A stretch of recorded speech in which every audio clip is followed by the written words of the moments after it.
एक तंग दिल्ली के घर के अंदर परछाइयां दीवारों पर नाचती हैं, जो भाभी के अंदरूनी अशांति को दर्शाती हैं। मंद रोशनी लंबी, विकृत आकार डालती है, हर झिलमिलाहट अनकहे बोझ की याद दिलाती है। अपने कमरे की सीमाओं में खोई हुई भाभी अपने अतीत के भूतों और अपने वर्तमान की चिंताओं का सामना करती है। हर छाया भूली हुई यादों को फुसफुसाती हुई प्रतीत होती है, उसकी अकेलेपन के भार को बढ़ाती है। कमरा भावनाओं का एक कैनवास बन जाता है, हर कोना उसकी मौन संघर्षों की गहराई को दर्शाता है। शांत अंधेरे में भाभी अपनी ही बनाई भूल भुलैया में फंसी रहती हैं, उनका चेहरा अनकही कहानियों से भरा हुआ है। छोटा भाई अपनी भाभी के कमरे में कदम रखता है, दहलीज पर बेचैनी की छाया पड़ती है। वह बातचीत करने की कोशिश करता है, लेकिन वह पीछे हट जाती है।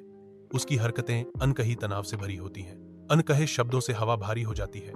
एक अप्रियता जो उन दोनों को निगलने की धमकी देती है। परेशान होकर छोटा भाई नियंत्रण खो देता है, उसके कार्य एक अंधेरे और हताश आवेग को धोखा देते हैं। अपने कमरे की एकांतता में भाभी आंसुओं से अभिभूत हैं, उनका दिल अनकहे दर्द और गहरी अपमान से भारी है। एक मुड़े हुए कपड़े के टुकड़े को पकड़े हुए भाभी का संकल्प मजबूत होता है, जो उसकी शांत लड़ाई में एक भयंकर मोड़ को दर्शाता है। न्याय और सम्मान के बीच फंसी भाभी का हाथ फोन पर मंडराता है, एक ऐसे फैसले पर विचार कर रही है जो उसके परिवार की दुनिया को तोड़ सकता है। एक कठिन चौराहे पर भाभी अपनी पसंद के भार से जूझ रही है, उसकी आंखें भीतर के तूफान को दर्शाती हैं, क्योंकि वह अन्याय का सामना करती है।